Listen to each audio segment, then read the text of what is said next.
Assalamualaikum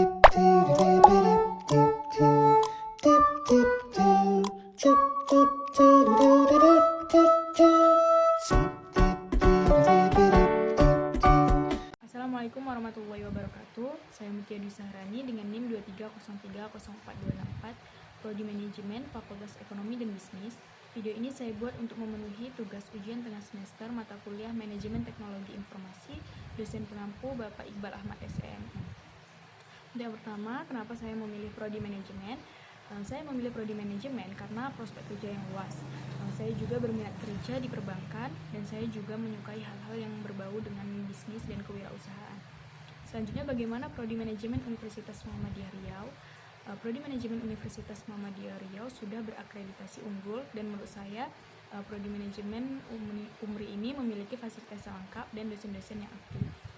Baik, untuk materi yang pertama yakni Teknologi Informasi dan Sistem Informasi. Teknologi informasi lebih fokus pada aspek teknologi seperti perangkat keras, perangkat lunak, dan jaringan. Bagaimana teknologi informasi digunakan dalam konteks bisnis dan organisasi, dan bagaimana informasi diolah dan digunakan untuk pengambilan keputusan. Singkatnya, teknologi informasi ini yakni alatnya. Sementara untuk sistem informasi lebih menekankan pada proses penanganan informasi. Dan sistem informasi adalah penggunaan alat tersebut untuk mencapai tujuan bisnis atau organisasi. Mengapa kita perlu teknologi informasi? Nah, karena teknologi informasi dapat membantu kita mulai dari pekerjaan, pendidikan, hingga hiburan. Dengan teknologi informasi, kita dapat berkomunikasi lebih cepat dan mudah, walaupun jarak jauh, sehingga kita terhindar dari adanya miskomunikasi. Materi selanjutnya ini perangkat keras hardware dan perangkat lunak software. Perangkat keras hardware adalah semua komponen fisik komputer yang dapat disentuh dan dilihat. Jenis perangkat keras itu ada 5. Yang pertama ada perangkat keras internal.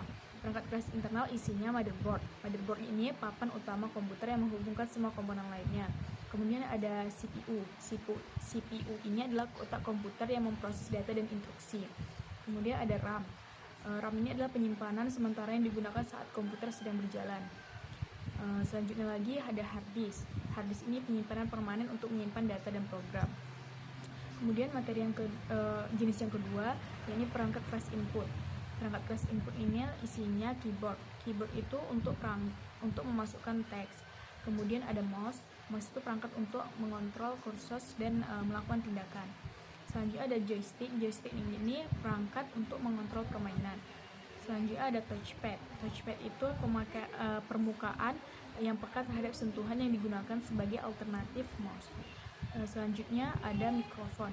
Mikrofon itu perangkat untuk memasukkan suara. Kemudian jenis yang ketiga ada perangkat keras output.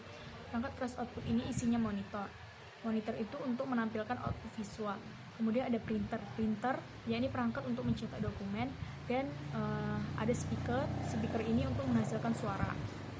Kemudian jenis yang keempat ada perangkat keras penyimpanan. Perangkat keras penyimpanan ini berupa hard disk dan solid state drive itu SSD yang untuk penyimpanan data permanen. Kemudian ada flash disk. Flash disk ini untuk media penyimpanan portabel. Kemudian yang kelima, jenis kelima ada perangkat keras jaringan. Perangkat keras jaringan ini berisikan modem. Modem itu perangkat untuk menghubungkan komputer ke internet. Kemudian ada di sini fungsi perangkat keras. Fungsi perangkat keras ini yaitu untuk memproses data seperti CPU, menyimpan data seperti perangkat hard disk dan SSD untuk memasukkan data, dan fungsi yang terakhir yaitu menampilkan hasil seperti perangkat monitor dan printer.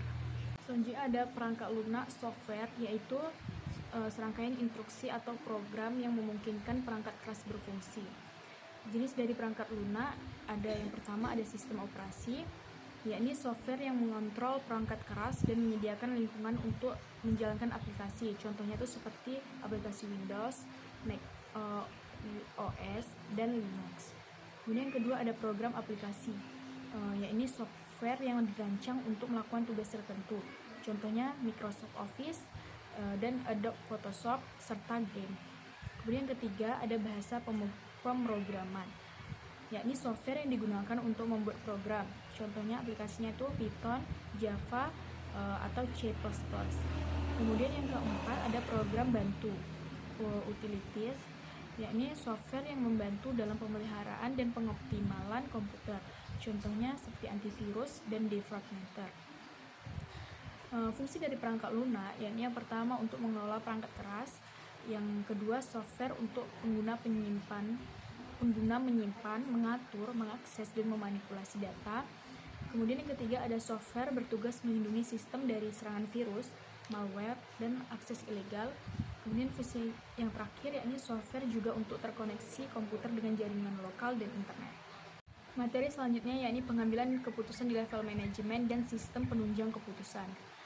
Pengambilan keputusan di level manajemen ini mencakup proses memilih tindakan terbaik dari beberapa alternatif, mempertimbangkan informasi, tujuan, nilai, dan preferensi dengan tujuan mencapai hasil yang sesuai atau optimal.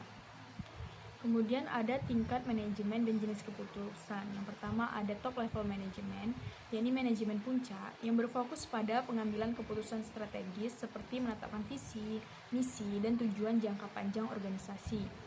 Kemudian ada middle management. Middle management ini yakni manajemen yang menengah. Tugasnya itu bertanggung jawab untuk melaksanakan strategi yang ditetapkan oleh manajemen puncak dan mengkoordinasikan kegiatan di tingkat departemen. Kemudian tingkatan manajemen yang ketiga ada lower level management, yakni manajemen yang terendah, yang berfokus pada pengawasan operasional sehari-hari seperti mengawasi pekerjaan karyawan dan menyelesaikan masalah sehari-hari. Selanjutnya ada proses pengambilan keputusan. Proses pengambilan keputusan ini kita harus mengenali masalah atau peluang yang membutuhkan keputusan. Yang kedua, mengumpulkan data dan informasi yang relevan untuk mendukung pengambilan keputusan. Yang ketiga, mengevaluasi berbagai alternatif yang mungkin untuk mengatasi masalah atau memanfaatkan peluang. Yang keempat, ada memilih alternatif terbaik berdasarkan analisis dan informasi yang ada. Yang kelima, kita harus melaksanakan keputusan yang telah dipilih. Dan yang terakhir, kita harus mengevaluasi hasil keputusan dan melakukan penyesuaian jika diperlukan. Selanjutnya, sistem penunjang keputusan. Sistem penunjang keputusan merupakan sistem informasi yang membantu pengambil keputusan, bukan menggantikannya, dan menghadapi masalah yang kompleks dan tidak terstruktur. Jenis-jenis sistem penunjang keputusan yakni yang pertama ada data driven. Ini fokus pada pengumpulan dan pengolahan data, contohnya seperti sistem pelaporan kinerja keuangan. Kemudian jenis kedua ada model driven, mengandalkan model matematis atau algoritma untuk menganalisis keputusan, contohnya seperti perencanaan logistik. Kemudian jenis yang ketiga ada knowledge driven atau expert system, di mana jenis ini berdasarkan pengetahuan atau aturan yang ditetapkan oleh pakar. Jenis keempat ada document driven. Dokumen ini untuk mengelola dokumen dan membantu dalam menemukan informasi penting untuk keputusan. Kemudian jenis yang kelima ada communication driven, yakni yang memfasilitasi kolaborasi antara pengguna, misalnya lewat diskusi atau voting. Materi selanjutnya yakni pengertian data, informasi, dan pengetahuan, serta pengorganisasian data dan informasi. Yang pertama ada pengertian data. Data adalah sekumpulan fakta atau nilai mentah yang diperoleh dari pengamatan atau pengukuran. Kemudian pengertian dari informasi. Informasi adalah data yang telah diolah, diorganisir, dan diberi konteks sehingga memiliki makna bagi penerimanya. Informasi dapat digunakan untuk pengambilan keputusan atau pemahaman yang lebih mendalam. Kemudian ada pengertian pengetahuan. Pengertian pengetahuan ini adalah pemahaman, wawasan, dan keterampilan yang diperoleh dari informasi dan pengalaman. Pengetahuan memungkinkan seseorang untuk melakukan analisis, interpretasi, dan aplikasi informasi dalam situasi yang berbeda. Kemudian materi selanjutnya pengorganisasian data dan informasi. Pengorganisasian data ini merupakan proses mengklasifikasikan, menyusun, dan memformat data agar lebih mudah ditemukan dan diakses. Untuk pengertian pengorganisasian informasi seperti proses menyajikan informasi dalam format yang terstruktur dan mudah dipahami, seperti laporan, grafik, atau diagram. Tujuan dari pengorganisasian yakni dapat untuk mempermudah pencarian dan pengambilan data atau informasi. Kemudian tujuannya yang kedua mendukung proses analisis dan pengambilan keputusan. Tujuan ketiga untuk menjaga konsistensi dan keakuratan data. Tujuan yang keempat yakni meningkatkan efisiensi kerja dan kolaborasi. Baiklah, sekian materi yang dapat saya sampaikan. Semoga bermanfaat dan mudah dipahami. Apabila ada kesalahan dalam pengucapan kata, saya mohon maaf. Wabillahi taufik walhidayah. Wassalamualaikum warahmatullahi wabarakatuh.